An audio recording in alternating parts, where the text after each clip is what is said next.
Unit 5 Intro. Pharmaceutical legislation ensures the drug quality, its testing and evaluation criteria, and efficacy of its intended use by patients. जो हमारी pharmaceutical legislation है वो हमारी ensures करती है हमारी ड्रग की क्वालिटी को, इसकी टेस्टिंग को, एवेल्युएशन क्राइटेरिया को एंड एफिकेसी ऑफ इट्स जो कि intended use by patients. Pharmaceutical legislation ensures करती है हमारी ड्रग की क्वालिटी को, इट्स टेस्टिंग को एंड एवेल्युएशन क्राइटेरिया को and efficacy of its intended यानी कि इंटेंशन यूज़ बाय पेशेंट्स, किस इंटेंशन से अपना पेशेंट्स हमारा यूज़ कर रहा है ड्रग को, ये सब हमारा कौन इंश्योर कर रहा है, ये हमारा इंश्योर कर रहा है pharmaceutical legislation. Toward the closing of 19th century जो हमारा मैन्युफैक्चरिंग ऑफ मॉडर्न ड्रग है वो बिगेन हुआ था इंडिया में। कब? क्लोजिंग ऑफ 19th सेंचुरी के समय जो हमारा मैन्युफैक्चरिंग ऑफ मॉडर्न ड्रग है वो हमारा स्टार्ट हुआ था इसमें इंडिया में। जो हमारे Bengal Chemical and Pharmaceutical Works bracket में कोलकाता वॉज हमारा स्टेबलाइज्ड। जो हमारा Bengal Chemical and Pharmaceutical Works है जो कि हमारे कोलकाता में है वो हमारा स्टेबलाइज्ड हुआ था बाई किसके द्वारा? आचार्य PC रे के द्वारा इन 1901 में। और जो हमारी स्मॉल फैक्ट्री है एट पारेल ब्रैकेट में बॉम्बे में, एट पारेल जो कि हमारा बॉम्बे में है। तो जो हमारी स्मॉल फैक्ट्री है जो कि हमारे पारेल में है, जो पारेल हमारा बॉम्बे में है, तो ये हमारी इनिशिएटेड हुई थी बाई किसके द्वारा? प्रोफेसर TK गज्जर के द्वारा। कब? 1903 में। लेटर जो हमारा अलेम्बिक केमिकल वर्क्स जो कि हमारे बड़ौदा में है वो हमारा उन्होंने क्या करा था, वो हमारा डिसाइड करा था किसने? हमारे प्रोफेसर TK गज्जर, राजमित्रा ने और हमारे BD अमीन ने। कब? 1907 में। All these became the foundation stone, ये सब हमारे बन गए थे क्या? Foundation stone. कौन कौन? एक तो बहुत सारे हैं भैया। India imported crude drug costing around 73 lakhs in 1908 से 1909। जो हमारा इंडिया है उसने इंपोर्टेड करे थे क्रूड ड्रग जो कि जिनकी कोस्ट हमारी लगभग क्या 73 लैक्स थी। कब करे थे इंडिया ने इंपोर्ट? ये हमारे इंपोर्ट करे थे 1908 की बात है, ये 1908 से 1909 के समय, ठीक है। और इंडिया ने एक्सपोर्ट भी किए थे फिनिश्ड ड्रग्स, ज़्यादा के नहीं, वो थे हमारे 15.5 लैक्स के। There was no legislation at this time, उस टाइम पर हमारी कोई लेजिस्लेशन भी नहीं थी जब इंडिया ने एक्सपोर्ट और इंपोर्ट किया था। कितने का किया था एक्सपोर्ट किया था 73 लैक्स का। कब? 1908 से 1909 में। और इंपोर्ट किया था नहीं उल्टा बोल दिया, एक्सपोर्ट किया था 15.5 लाख का और हमारा इंपोर्ट किया था 73 लैक्स का। कब? 1908 से 1909 में। During the first world war due to Swadeshi movement जो हमारी इंडियन फार्मास्यूटिकल इंडस्ट्री है वो हमारी एडवांस्ड हुई थी एंड अगेन स्टार्टेड करा था उसने import of drugs. During the first world war जो हमारी ड्यू टू हमारे स्वदेशी मूवमेंट हमारी इंडियन फार्मास्यूटिकल इंडस्ट्री है वो हमारी एडवांस्ड हुई थी एंड अगेन स्टार्टेड किया था हमारे इंपोर्ट ऑफ ड्रग्स।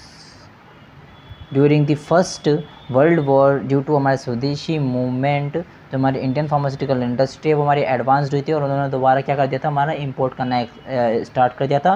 पहले उन्होंने इंपोर्ट कब किया था? पहले उन्होंने इंपोर्ट किया था हमारे 73 लैक्स का। कब? हमारे 1908 से 1909 के बीच, ठीक है। हमारे फॉरेन फ्रॉडुलेंट थे, जो हमारे फॉरेन में जो लोग फ्रॉड करते थे जो मैन्युफैक्चरर्स, उन्होंने इस बात का एडवांटेज लिया और उन्होंने क्या करा? हमारे saturated Indian markets with adulterated and spurious drugs, हमारे जो इंडियन मार्केट्स थे उनको सैचुरेटेड कर दिया था अडल्ट्रेटेड और स्पूरियस ड्रग्स से।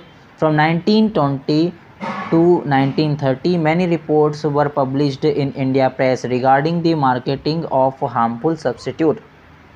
तो जो हमारे 1920 से 1930 के बीच में हमारी बहुत सारी रिपोर्ट हमारी पब्लिश्ड होने लगी इंडियन प्रेस के द्वारा रिगार्डिंग किसके? रिगार्डिंग हमारे मार्केटिंग ऑफ हार्मफुल सब्सटीट्यूट्स की रिगार्डिंग, कि हमारी मार्केटिंग हो रही थी हमारे हार्मफुल सब्सटीट्यूट्स की। तो इसके रिगार्डिंग हमारी इंडियन प्रेस ने क्या करा था? पब्लिश्ड किए थी बहुत सारी रिपोर्ट 1920 से 1930 के बीच। अब तो इंडियन प्रेस बिक चुकी है, अब ऐसी कुछ खबरें नहीं आती। तो a report submitted by the Indian medical gazette stated that there was no control over manufacturing sale and distribution of drug in India. तो हमारी एक जो हमारी रिपोर्ट है वो हमारी सबमिटेड हुई थी इंडियन मेडिकल गैजेट के द्वारा, स्टेटेड दैट जिसके अंदर लिखा मतलब जिसका कहना था कि there was no control over manufacturing sale and distribution of drugs in India. तो एक जो हमारी रिपोर्ट है वो हमारी सबमिटेड हुई थी हमारे इंडियन मेडिकल गैजेट के द्वारा, जिसका कहना था कि यहाँ पर हमारा कोई कंट्रोल नहीं है manufacturing sale distribution of drugs में इन इंडिया के अंदर।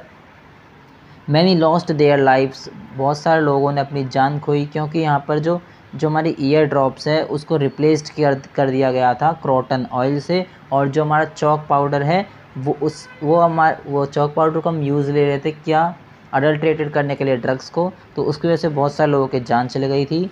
When large number of people हमारे मरने लगे ड्यू टू हमारे स्प्यूरियस और अडल्ट्रेटेड ड्रग्स की वजह से, तो पब्लिक स्टार्टेड प्रोटेस्ट, पब्लिक्स ने क्या कर दिया, स्टार्ट कर दिया प्रोटेस्ट करना कंट्री में। एज रिजल्ट जो हमारी ब्रिटिश गवर्नमेंट है was forced to take action for drug legislation, जिसकी वजह से ब्रिटिश गवर्नमेंट को हमारा मजबूर होना पड़ा और उन्होंने क्या करा, उन्होंने हमारा एक्शन लिया फॉर हमारे ड्रग लेजिस्लेशन के लिए।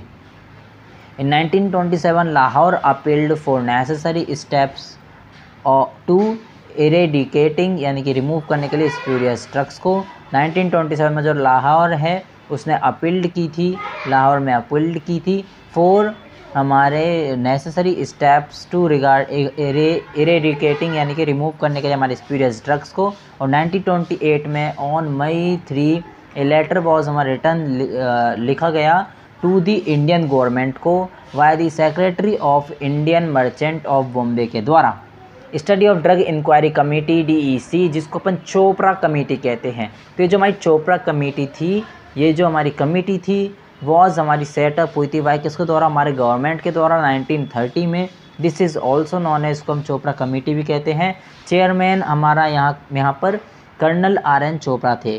किस कमेटी के, चोपड़ा कमेटी के, जिसको ड्रग इंक्वायरी कमेटी कहा जाता है।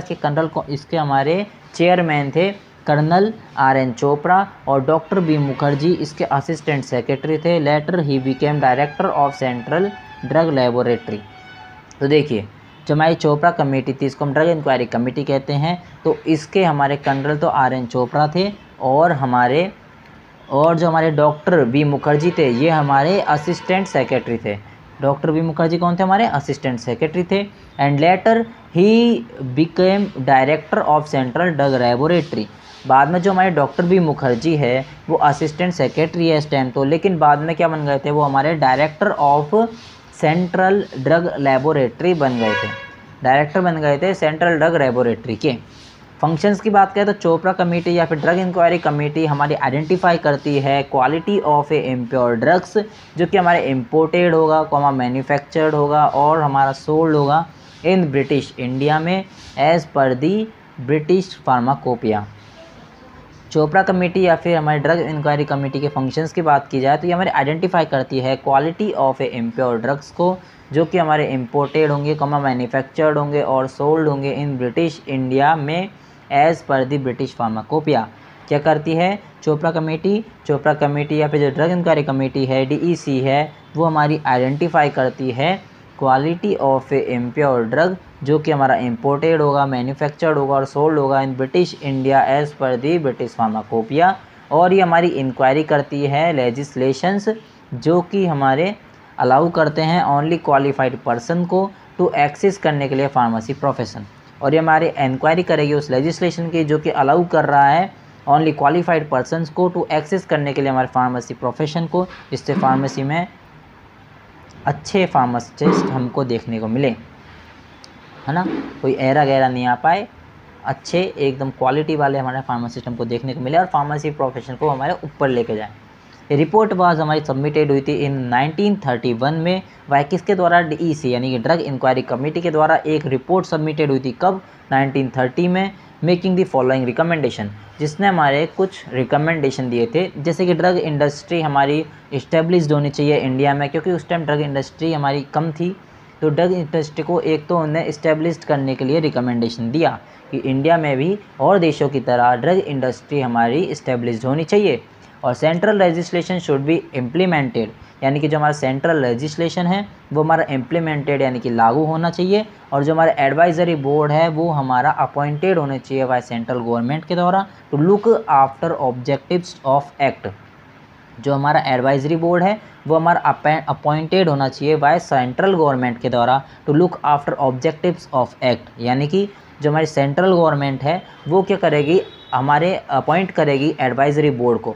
अब सेंट्रल गवर्नमेंट ने हमारे एडवाइजरी बोर्ड को अपॉइंट इसलिए किया है क्योंकि सेंट्रल गवर्नमेंट अगर कोई डिसीज़न ले तो वो एडवाइजरी बोर्ड से एडवाइस ले सके कि भैया ये डिसीजन सही है या नहीं है। अब एडवाइजरी बोर्ड के पास पावर है कि वो बोल सकता है, सेंट्रल गवर्नमेंट को हमारा सजेशन दे सकता है कि हाँ सही है या फिर नहीं है, तो फिर देखा जाएगा सेंट्रल गवर्नमेंट के द्वारा क्या करना है। All Indian state should have modern test laboratories and quality control laboratories. जो भी इंडियन स्टेट्स है, सारे इंडियन स्टेट्स के पास हमारे मॉडर्न टेस्ट लेबोरेटरीज़ होनी चाहिए और क्वालिटी कंट्रोल लेबोरेटरीज़ भी होनी चाहिए। Manufacturing should be gradually reduced in pharmacy in medical store department, यानी कि जो हमारी मैन्युफैक्चरिंग है वो हमारी ग्रेजुअल यानी कि धीरे धीरे रिड्यूस्ड होनी चाहिए। किसमें, हमारे मेडिकल स्टोर डिपार्टमेंट में। मेडिकल स्टोर डिपार्टमेंट में लोग मैन्युफैक्चरिंग कर रहे हैं, ऐसे कैसे काम चलेगा, तो इसको धीरे धीरे रिड्यूस करो यार, मैन्युफैक्चरिंग रिड्यूस करी जाए किसमें, मेडिकल स्टोर डिपार्टमेंट में। गाइडलाइंस की बात करें तो should be framed, guidelines should be framed for pharmacy course, minimum qualification for registration as a pharmacist should be imposed. तो जो हमारी गाइडलाइन है वो हमारी फ्रेम्ड होनी चाहिए। गाइडलाइंस, कुछ गाइडलाइंस हमारी फ्रेम्ड हुई थी फॉर हमारे फार्मेसी कोर्स के लिए कि भैया मिनिमम क्वालिफिकेशन तो हमारी डी फार्मा रहेगी, है ना, जैसे ये हमारी गाइडलाइन हो गई। तो गाइडलाइन हमारी फ्रेम्ड हुई थी फॉर फार्मेसी कोर्स के लिए, for minimum qualification for registration as a pharmacist should be imposed. तो हमारी कुछ गाइडलाइन लगाई गई थी हमारे फार्मेसी कोर्स के लिए कि minimum qualification for registration as a pharmacist के लिए, minimum qualification for registration as a pharmacist के लिए हमारी कुछ गाइडलाइन लगाई गई थी फार्मेसी कोर्स में, ठीक है। और हमारा compilation of Indian pharmacopoeia is required. और क्या रिकमेंडेशन दी थी हमारे DEC यानी कि चोपड़ा कमेटी ने, और उन्होंने कहा था कि जो हमारा कंपाइलेशन होना चाहिए इंडियन फार्माकोपिया का इज़ रिक्वायर्ड, यानी कि जो हमारा कलेक्शन ऑफ इंडियन फार्माकोपिया है वो हमारा रिक्वायर्ड है भैया, ज़रूरी है, वो आपको करना पड़ेगा। कलेक्शन ऑफ इंडियन फार्माकोपिया हमारा रिक्वायर्ड है, वो आपको करना पड़ेगा, ये इसने रिकमेंड किया था, करना चाहिए। और ड्रग एक्ट 1940 की बात करें तो ये हमारा इस बिल, जो हमारा ड्रग एक्ट 1940 है, इस बिल के द्वारा हमने फोकस किया था किस पे, हमारे इंपोर्ट पे, मैन्युफैक्चरिंग पे, डिस्ट्रीब्यूशन और सेल्स ऑफ ड्रग्स पर। तो ये बिल हमारा लाया गया था कब, 1940 में। वाई किसके द्वारा, हमारे इंडियन गवर्नमेंट के द्वारा, जो कि हमारा सबमिटेड हुआ था to a committee of highly qualified and dignified personal. तो एक बिल लाया गया था 1940 में, किसके द्वारा, हमारे इंडियन गवर्नमेंट के द्वारा, जो कि हमारा सबमिटेड हुआ था किसको, हमारी एक committee of highly qualified and dignified personal को। अगर इंडियन गवर्नमेंट कोई बिल ला रही है तो वो हमारा किसको सबमिटेड होगा, कमिटी को सबमिटेड होगा, जो कि हमारी हाईली क्वालिफाइड होगी। ऐसा तो है नहीं कोई एरे गहरे कोई अपन बिल ला के दे रहे हैं। तो अपना जो बिल है वो हमारा सबमिटेड हुआ था किसको, committee of highly qualified and dignified personal को। Health survey and development committee की बात करें तो जो हमारे गवर्नमेंट ऑफ इंडिया है, ऑन अक्टूबर 1943 पर उन्होंने हमारी फॉर्म्ड करी थी health survey and development committee को, under the chairmanship of sir Joseph Bhore. तो सर जोसेफ बोर थे, इनके अंडर में ये जो हमारे ये चेयरमैन थे, सर जोसेफ बोर हमारे चेयरमैन थे, जिनके अंडर में हमने हमारी health survey and development committee को फॉर्म किया था। किसने, इंडियन गवर्नमेंट ने किया था फॉर्म। कब किया था, अक्टूबर 1943 के टाइम पर, ठीक है। और जो हमारी कमेटी है, ये जो हमारी health survey and development committee है, ये हमारी फोकस करती है on making a through survey on infrastructure of health organizations and giving the necessary recommendation for development।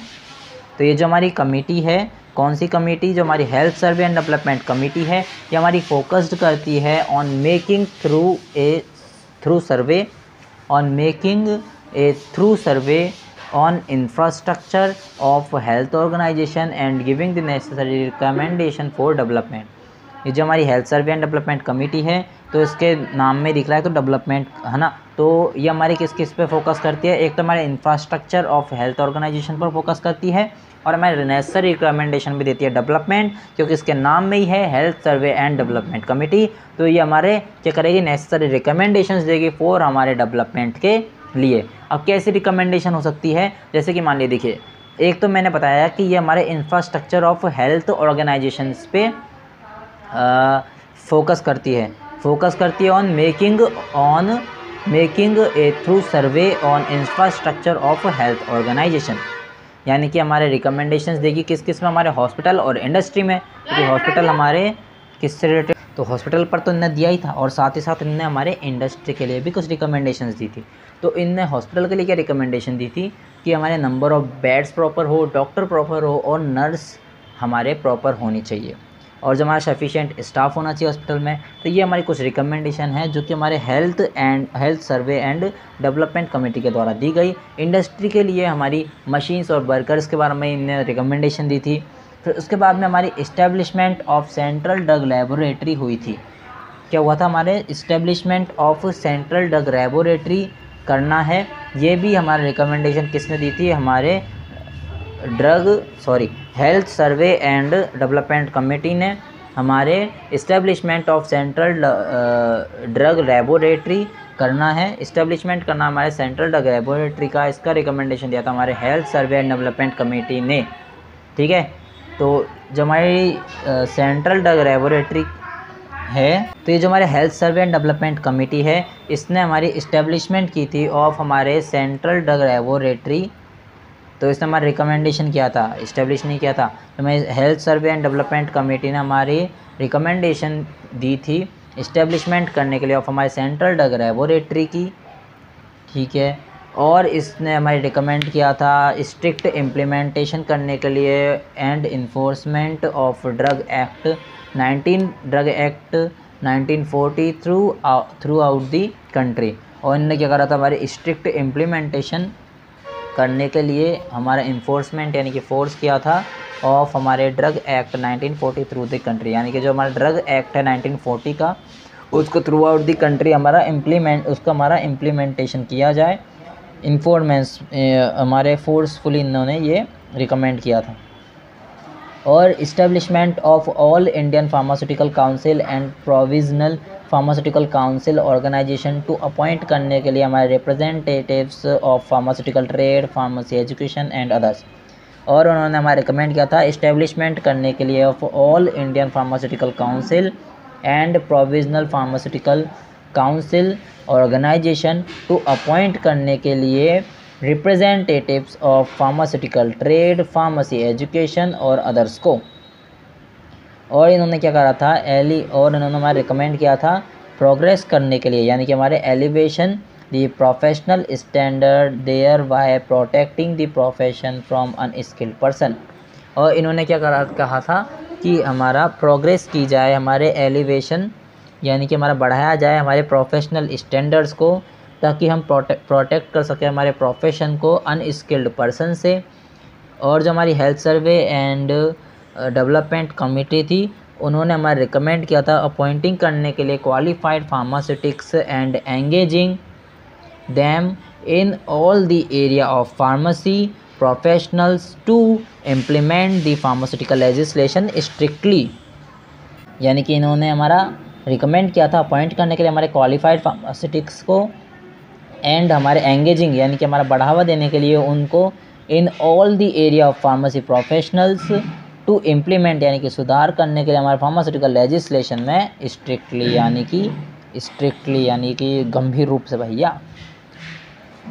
और क्या करा था, हमारी health survey and development committee ने रिकमेंड किया था हमारे मेजर्स करने के लिए maintaining discipline in the profession and practice of pharmacy में हमारे मेंटेनिंग करने के लिए डिसिप्लिन को, इसको मेजर्स करने के लिए भी रिकमेंड किया था। तो हमारी जो health survey and development committee थी, उन्होंने मेजर भी किया था कि भाई मेंटेन करो अपने डिसिप्लिन को, किसमें, हमारे profession and practice of pharmacy में। ऐसा थोड़ी ना है बिना हमारे डिसिप्लिन के काम चल जाएगा। तो मेंटेन करो भैया हमारे डिसिप्लिन को प्रोफेशन और प्रैक्टिस ऑफ फार्मेसी में। और जो हमारी हाथी कमेटी है, अब आएगी अपनी हाथी कमेटी। अब जो हाथी कमेटी है वो हमारे किसने दी थी? तो जो हाथी कमेटी है ये हमारे जय शुक्ला हाथी ने बनाया था। किस कमेटी को? हाथी कमेटी को। हाथी कमेटी, तो जय शुक्ला हाथी committee was appointed by the government of India.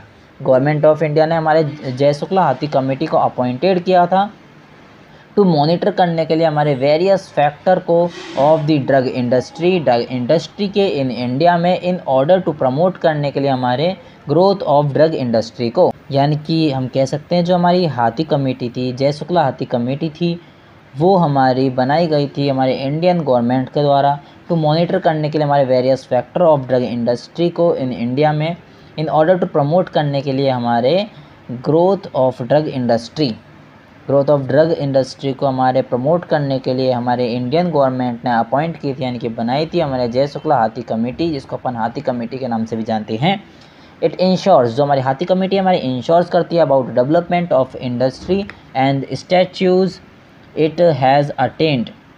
तो जो हमारी हाथी कमेटी हमारी इंश्योर्स करती है हमारे डेवलपमेंट ऑफ इंडस्ट्री को, और ये हमारी रिकमेंडेड करती है, जो हमारी हाथी कमेटी हमारी रिकमेंडेड करती है मीज़र टू सपोर्ट करने के लिए हमारे growth of drug industry specially that of Indian and small scale industrial sector.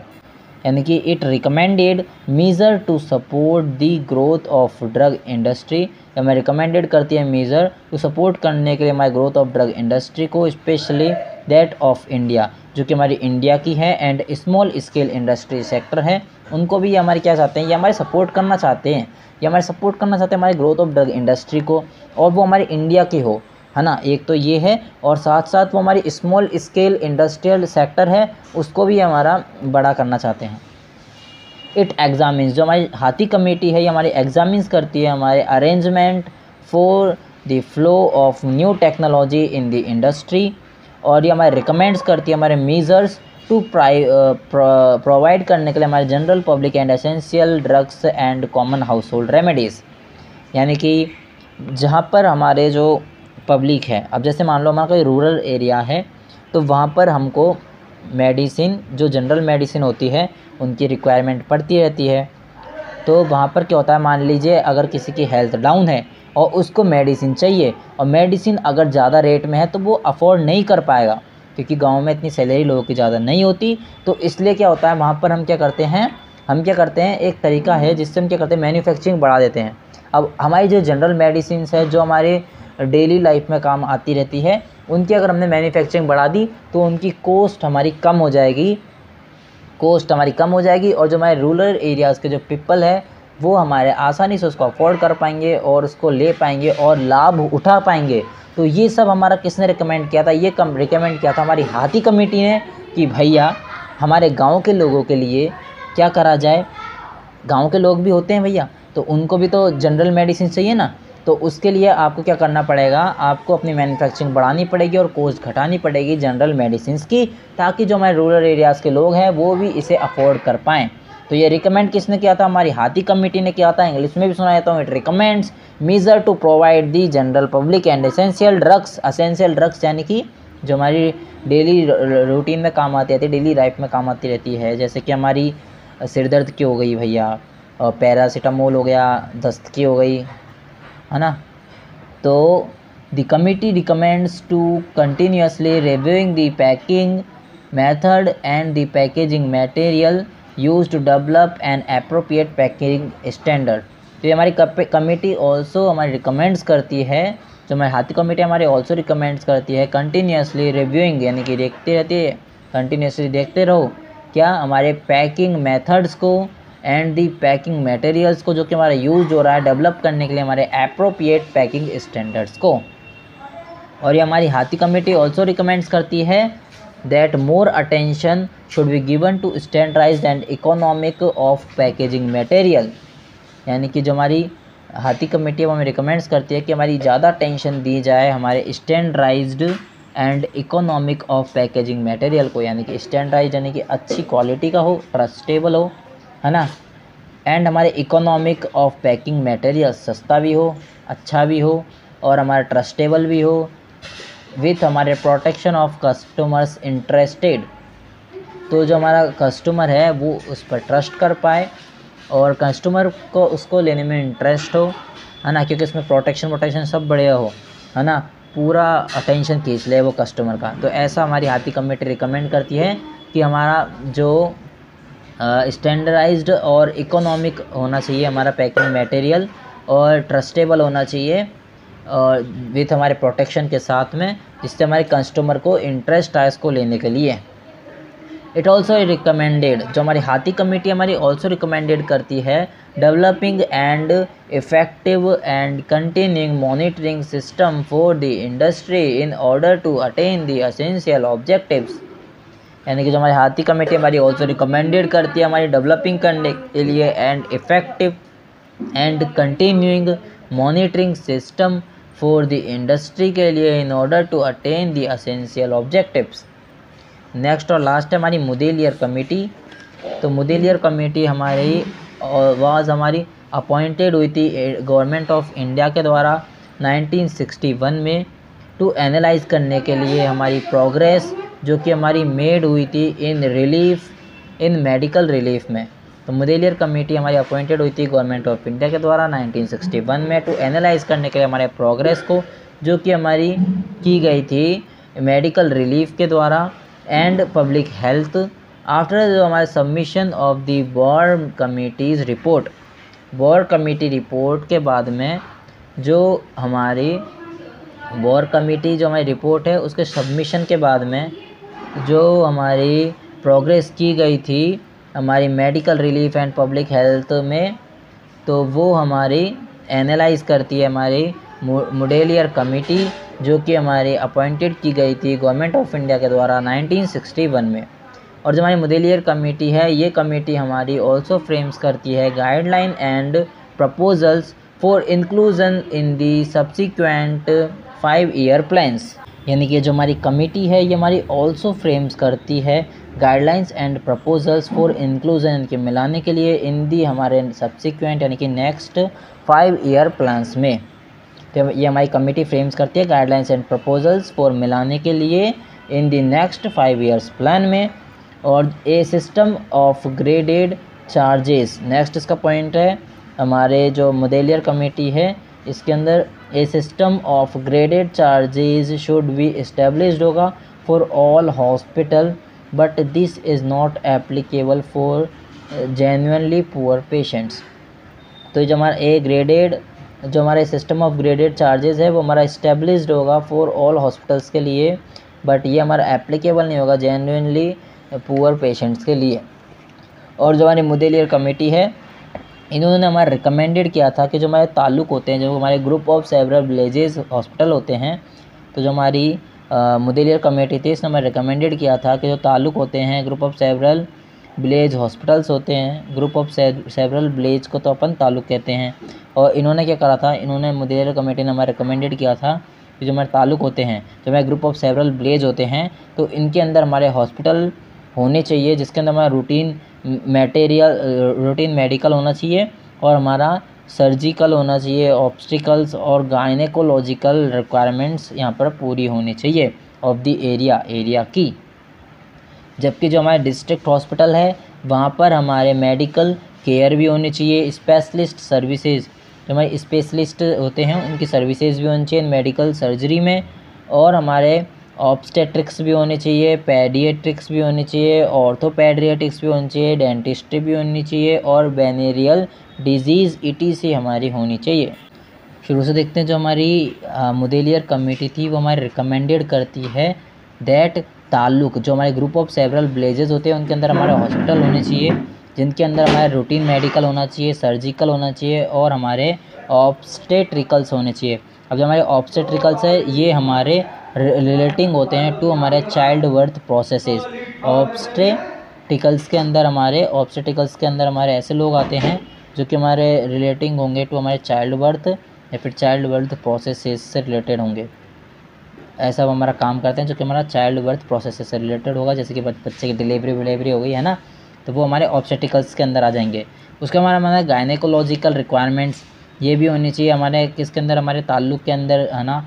ताल्लुक़ के हॉस्पिटल्स में हमारे ताल्लुक़ के जो ताल्लुक़ के यहाँ पर जो हॉस्पिटल होते हैं वहाँ पर हमारे गायनेकोलॉजिकल रिक्वायरमेंट्स भी होनी चाहिए। जैसे कि हमारी girls disease comma specially reproductive related, यानी कि जो हमारे गायनेकोलॉजिकल रिक्वायरमेंट्स में हमारे गर्ल्स डिजीज़ आ जाएंगी। गायनेकोलॉजिकल रिक्वायरमेंट्स हमारा इंक्लूड्स करेगा हमारे गर्ल्स डिजीज़ स्पेशली हमारे रिप्रोडक्टिव सिस्टम रिलेटेड। तो ये सब हमारे एरिया में, उस एरिया में हमारे ताल्लुक़ हॉस्पिटल्स के ताल्लुक़ है, वहाँ पर जो हॉस्पिटल्स है उन एरिया में ताल्लुक़ एरिया में हमारे होने चाहिए, ताल्लुक़ एरिया के हॉस्पिटलों में हमारे ये होना चाहिए, ठीक है। और अगर हमारे डिस्ट्रिक्ट हॉस्पिटल की बात करें तो डिस्ट्रिक्ट हॉस्पिटल के अंदर हमारे मेडिकल केयर तो होनी चाहिए, साथ साथ हमारे स्पेशलिस्ट सर्विसेज भी होनी चाहिए, और हमारे मेडिकल सर्जरी भी होनी चाहिए, और हमारे ऑब्स्टेट्रिक्स भी होनी चाहिए, यानी कि जो हमारी नर्स होती है ना, जो कि हमारे चाइल्ड और मदर का ध्यान रखती है, वो होनी चाहिए। और पैडिएट्रिक्स यानी कि जो हमारे child and their disease include, तो पैडिएट्रिक्स के अंदर हमारी ऐसी ब्रांच होती है जिसके अंदर हमारे चाइल्ड एंड देयर डिजीज़ आ जाएंगी, तो वो हमारी होनी चाहिए वहाँ पर। और हमारे ऑर्थोपेडिटिक्स होना चाहिए, यानी कि हमारे हड्डियों का डॉक्टर होना चाहिए, डेंटिस्ट यानी दांतों वाला होना चाहिए, और हमारा वेनेरियल डिजीज़ होनी चाहिए। अभी जो हमारी वेनेरियल डिजीज़ है ये हमारे रिलेटिंग होगी टू हमारे सेक्सुअल डिज़ायर और इंटरकोर्स से। नेक्स्ट पॉइंट की बात करें तो सम डिस्ट्रिक्ट हॉस्पिटल हमारे शुड हैव रखते हैं, हमारे शुड हैव यानी कि रखने चाहिए क्या, teaching hospital for getting expert advice लेने के लिए, and help related to the हमारे इन्वेस्टिगेशन डायग्नोसिस एंड ट्रीटमेंट। जो है ब्लड बैंक सर्विसेज है, नेक्स्ट पॉइंट है इसका, जो हमारे ब्लड बैंक सर्विसेज है वो हमारी अवेलेबल होनी चाहिए इन एवरी डिस्ट्रिक्ट में एंड टीचिंग हॉस्पिटल में। नेक्स्ट इसका पॉइंट है आउट पेशेंट डिपार्टमेंट हमारा शुड बी सेपरेटेड होगा from the in patient department with separate entrances for each. तो जो हमारे आउट पेशेंट डिपार्टमेंट है वो हमारा सेपरेटेड होगा फ्रॉम दी हमारे इन पेशेंट डिपार्टमेंट से विथ हमारे सेपरेट एंट्रेंसेस के साथ में, ठीक है। जो हमारा चिल्ड्रन हॉस्पिटल है, इसका नेक्स्ट पॉइंट है जो हमारा चिल्ड्रन हॉस्पिटल है, और जो हमारे मैटरनिटी हॉस्पिटल है, कैंसर हॉस्पिटल है, लेप्रोसी हॉस्पिटल है, टीबी हॉस्पिटल है, ये हमारे प्रेजेंट होने चाहिए स्टेट लेवल पर। तो जो हमारे चिल्ड्रंस हॉस्पिटल है कॉमा, जो हमारी मैटरनिटी हॉस्पिटल है, कैंसर हॉस्पिटल है, लेप्रोसी हॉस्पिटल है, ट्यूबरकुलोसिस हॉस्पिटल है, वो हमारे प्रेजेंट होने चाहिए हमारे स्टेट लेवल पर। अब चिल्ड्रन हॉस्पिटल तो सबको पता है, लेकिन मैटरनिटी हॉस्पिटल हमारे वो हॉस्पिटल होते हैं जिनके अंदर हमारे माँ बच्चे की केयर होती है, और हमारे कैंसर हॉस्पिटल भी सबको पता है। और लेप्रोसी हॉस्पिटल हमारे क्या होती है, लेप्रोसी एक डिजीज़ होती है, वो हमारी इन हॉस्पिटल के अंदर क्योर होगी, सीधी सी बात है। अब लेप्रोसी डिजीज़ हमारी किस किस को अफेक्ट करती है, लेप्रोसी डिजीज़ हमारी स्किन को अफेक्ट करती है, नर्व को अफेक्ट करती है, आई और लाइनिंग ऑफ द नोज़ को अफेक्ट करती है लेप्रोसी डिजीज़, जिसका ट्रीटमेंट होगा हमारे लेप्रोसी हॉस्पिटल में। और हमारे जो ट्यूबरकुलोसिस हॉस्पिटल हैं, ये सब ये जितने भी हमारे हॉस्पिटल है ये हमारे प्रेजेंट होने चाहिए एटलीस्ट हमारे स्टेट लेवल पर, ये हमारे मुदेलियर कमेटी ने बताया है भैया। और हमारी ऑप्थेल्मिक हॉस्पिटल है विद 300 से लेके 500 बेड्स तक इन एवरी स्टेट में हमारे होनी चाहिए, whereas there should be fully equipped and staffed dental clinic in every district. तो यानी कि मतलब क्या, जो हमारे ऑप्थेल्मिक हॉस्पिटल है विथ हमारे 300 से लेके 500 बेड्स तक वो हमारे एवरी स्टेट में होना चाहिए, और जो हमारे fully equipped and staffed dental clinic हमारे एवरी डिस्ट्रिक्ट में होना चाहिए। तो दो चीज़ पे ध्यान रखना है, एक तो जो हमारा ऑप्थेल्मिक हॉस्पिटल है 300 से 500 बेड वाला वो हमारे एवरी स्टेट में होना चाहिए, और जो हमारा फुली ऑक्यूपाइड हमारा डेंटल क्लिनिक होना चाहिए एवरी डिस्ट्रिक्ट में, ठीक है। और ये जो हमारी कमेटी थी मुदेलियर कमेटी, इसने हमारे डीपली देखा था भैया पब्लिक की हेल्थ प्रॉब्लम्स को, और इन्होंने रिकमेंडेशन दी थी टू हेल्प करने के लिए in development of curative and preservative health services में। तो जो हमारी मुदेलियर कमेटी थी इसने हमारी डीपली देखा था पब्लिक हेल्थ प्रॉब्लम्स को और रिकमेंडेशंस दी थी हेल्प करने के लिए हमारे development of curative and preservative health services में। यानी कि इसने हमारा रिकमेंडेशन किया था टू हेल्प करने के लिए किसमें, हमारे डेवलपमेंट ऑफ क्यूरेटिव यानी कि जो हमारे सही करने के लिए, एंड प्रिजर्वेटिव यानी कि बचाने के लिए हेल्थ सर्विसेज में। तो उन्होंने हमारी रिकमेंडेशन दी थी कि इसमें हमारे डेवलपमेंट में ऑफ सही करने के लिए यानी क्यूरेटिव एंड बचाने के लिए यानी प्रिजर्वेटिव, ठीक है, इन हेल्थ सर्विसेज में इसने हमारी रिकमेंडेशन दी थी, ठीक है। और क्या करा था, और जो हमारी मुदेलियर कमेटी थी इसका चाहना था कि जो हमारे अदर कंट्रीज है जैसे ही वैसे ही हमारे इंडिया में हॉस्पिटल्स हो, यहाँ पर हमारे डिस्पेंसरी हो और ये हमारे प्रोवाइड करे relief against sickness to patients. अभी देखिए सबका सपना होता है, तो मुदेलियर कमेटी का भी एक सपना था कि जैसे ही हमारे अदर कंट्रीज़ में होता है वैसे ही हमारे इंडिया में भी हॉस्पिटल्स हो और डिस्पेंसरी हो। अब डिस्पेंसरी क्या होता है, डिस्पेंसरी हमारा एक रूम होता है जिसके अंदर मेडिसिन हमारी प्रिपेयर्ड होती है और उसके बाद में हमारी प्रोवाइडेड होती है किसको, पेशेंट्स को जिसको ज़रूरत है। तो अब ये हमारे मुदेलियर का सपना था कि इंडिया में भी अदर कंट्रीज़ की तरह हॉस्पिटल्स हो, डिस्पेंसरी हो जो कि हमारे प्रेजेंट हो, जिससे हम प्रोवाइड कर पाएँ जो हमारे प्रोवाइड कर पाएँ relief against sickness to patients, यानी जो हमारे पेशेंट्स हैं जो कि हमारे सिक है उनको हमारे रिलीफ पहुंचा पाए। तो उसके लिए हमारे हॉस्पिटल्स और डिस्पेंसरी होने चाहिए इंडिया में अदर कंट्री की तरह। तो ठीक है, इसी के साथ हमारा लेक्चर 1 कंप्लीट हो चुका है।